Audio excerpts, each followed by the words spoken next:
Then we go to foundation. Okay. For daily use, I don't use heavy foundation. I don't use full coverage foundation. I use a tint lang. Kasi I want kind of my skin to show. I don't like, you know, yung too heavy na na makeup. I mean, you just want the makeup to enhance your beauty that you have. Hindi yung kind of palitan na yung itsura mo. Unless that's what you're going for, and it's completely fine. Okay, so I use this one from BLK. They have this skin tint sun shield. And it's really sheer. Hindi siya full coverage, it's light coverage lang. So I shake it. Tapos when I apply it, I use just my fingers really, or a brush. So this is the brush that I use. If you want to buy a foundation brush, I suggest you buy a brush na ganito kasiksik together. Meaning dense. They're densely packed together. Hindi yung medyo loose. Kasi this will have a surface na kind of magpa-press ng maganda sa face nyo. So, I just put the product on the brush na directly. Or up to you, pwede rin dito, tapos pwede rin diretso sa face nyo. Pero ako feeling ko lang nagsisave ako ng time pag nandito na siya. There. And then, you can also use a beauty blender or a beauty sponge. Actually, faster nga yun, I think. Okay. So, I put it lang muna. I put like dots all over my face. And your neck, do not forget. And then I blend it. When I say blend it, do it in a circular motion. Yan.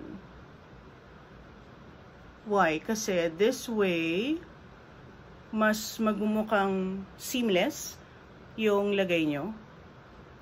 You know, like the airbrushed kind of look that they say. And then just spread it. Don't forget again these spaces. And especially this sa ibabaw. Tsaka since sheer siya, nakikita pa yung glow na nilagay ko sa ilalim, which is the serum. And also, your eyes. And your ears, of course. Okay. So now, for the purpose of this video, I'm gonna layer another foundation, which is a heavy coverage one. Let's say meron kayong pupuntahang client na kailangan pack ang makeup, right? But again, if your face doesn't have a lot of discoloration or issues like that, don't cover your skin too much. Kasi you would want to use less products on your face to keep it nice looking. So, kung maganda na yung skin nyo and you are blessed with that, then just use a tint. But, you know, for those who want to use heavier coverage, then I will use one. I use cream foundation for heavier coverage. Kasi si cream or something in a stick, siya yung pinakamakapal na na magko-cover sa face nyo. So this one I use, it's by Graftobian. I just get a really small amount. There, super konti lang.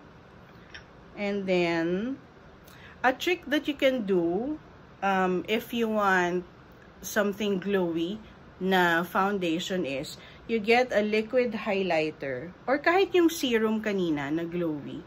Tapos ihalo mo siya dun sa sa foundation mo. So let's say ito. Halo ko siya. Konting-konti lang. Just to kind of have the glowy effect. Ayan. Tapos haluin lang natin. O, diba? Meron ka ng glowy foundation after. Tapos, lagay tayo. Huwag kayong masyadong maniwala sa mga makeup counters on the shade that you should be using. So, if you want to match the shade of your foundation to your skin, what you do is you go to the makeup counter, you put a sample, siguro like a pea size, ganito lang. Tapos, lagay nyo siya from here down to the neck. And then, siguro do 3 shades at least para lang makita nyo. So, 1 swipe, another swipe, third swipe. So, 3 different shades yan. Tapos, don't use the lighting in the department store. Kasi yung lighting sa store or any boutique is kind of manipulated to make us think that our skin is, you know, perfect already. So, what you do is you go outside. I mean, bumalik ka na lang dun sa store once you're happy with it. You go outside, natural daylight, and then you check which one of the 3 shades will disappear into my skin. Whichever will disappear, that's your shade. That's what you buy. Okay? Syempre, daylight yung pinakamagandang ilaw natin. Ayan. So, I'm spreading the thicker foundation. Again, in a circular motion.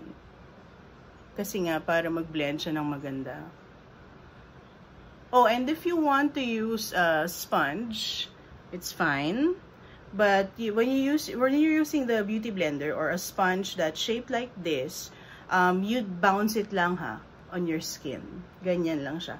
Huwag niyo siyang gaganunin kasi magkakaroon ng lines. So you just press it, press, bounce lang siya all throughout. Some people find this more convenient to use kasi mas mabilis, honestly. But you have to be responsible in cleaning it. This little thing carries bacteria ng I guess much more than a brush would. Alam mo naman ngayon, very careful tayo with viruses. So I suggest if you use a sponge, you clean it agad after. And don't share, please. Don't share yung nyo. Even with your sister, with your mom, or with your daughter, do not share sponges. Kasi hindi siya hygienic. Sorry, pero it's the truth. Okay, so after the foundation, I want to touch on contour a bit. Honestly, si contour kasi, what do you call this? Hindi siya ganun hindi siya ganun kakailangan. So, I don't think it's something na you need to do every day. Kasi not everyone naman wants to, not everyone needs to highlight, to contour portions of their face. So, hindi ko na siya dadaanan masyado konti lang because it's your right to contour if you want to contour, especially the nose line. So, again, I'm using something from BLK. This is the BLK Multitasking Color Stick. So far kasi, in my search, this is the best contour shade that I've seen. Its shade is Cocoa. Look at the shade. Ito siya. For me lang, this is the most perfect contour shade. And I'm so happy that it's local. Okay. See it? Kasi diba si contour, it has to be natural looking. Hindi siya, there's no shadow naman that looks red, right? So if you find a contour stick that's not this shade or like yung medyo reddish, hindi yun yung for you. For me, the grayish one is the best. Gawin natin yung sa kabila, I'll use my fingers first. So you put it here sa temple. Deposit mo yung color here. And then you blend it lang like that. Okay na yan. Magbibigay na ng dimension yan. Ayan, no? Can you see it? Now, if you want to use a brush, dun din sa temple. Don't go all the way here. Kasi wala namang taong hanggang dyan yung anino. So, natural lang tayo. Yan, can you see it? Meron na kagad siya. Pero hindi siya masyadong mukhang halata. It looks natural. You can also put here, definitely.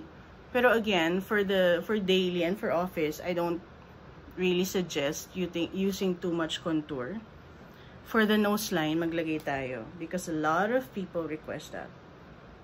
No, a lot of Filipinos. No, Asians. request that. Okay. So again, I use lang my finger. You start dito sa taas, dito sa brow. Kung saan nagsa-start yung eyebrows nyo, pababa. Tapos dab lang. Can you see it? And then dito sa dulo, sa baba. And then you take your brush and then you blend it lang. Papasok. papasok ng nose nyo. There, right? Okay. After that, for those who use concealer, then this is the time that you would use your concealer. Use concealer lang if you really need it, or if you want some brightening on your face. For me, I'd like to put some here. I have an enemy here and here. So I use the NARS Soft Matte Complete Concealer. Ito yung pinakamagandang nagamit ko so far. Because when I put it on my skin, nagme-melt siya talaga into my skin. Tsaka it stays like for so long. Cream din siya. Okay, so lagay lang tayo. Itago natin. Let's hide what we need to hide. See how thick it is? With just like one dab, I can put it all over here already. Ito, this is a nice area then to cover.